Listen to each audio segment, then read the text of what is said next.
Hi guys, আসসালামু আলাইকুম। আপনারা সবাই কেমন আছেন? আজকে দেখাবো 5 মিনিটে কিভাবে ভাত রান্না করা যায়। তো দেখেন, আমার বোন 5 মিনিটে প্রেশার কুকারে বলছে 5 মিনিটে আমার ভাত রান্না করে খাওয়াবে। তো ঠিক 5 মিনিট সময় লাগছে, আমি ঘড়ি ধরছি। 5 মিনিট সময়ের ভিতরে সে ভাত রান্না শেষ করছে। তো আপনাদের যাদের সময় নেই, যারা ব্যাচেলর থাকেন, তারা এখন প্রেশার কুকারে ভাত রান্না করবেন।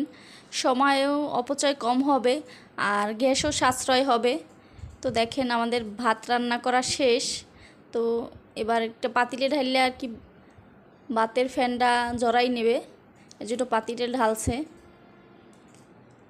তো দেখেন, এই যে একেবারেই ঠিক মতোই হয়েছে ভাত। এই যে ভাত রান্না শেষ, আর অনেক ঝরঝরা হয়েছে ভাত। তো ভিডিওটা কেমন লাগছে জানাবেন, লাইক কমেন্ট শেয়ার করবেন। আর নতুন নতুন ভিডিও পাওয়ার জন্য আমার চ্যানেলটা সাবস্ক্রাইব করবেন। সবাই ভালো থাকবেন, আল্লাহ হাফেজ।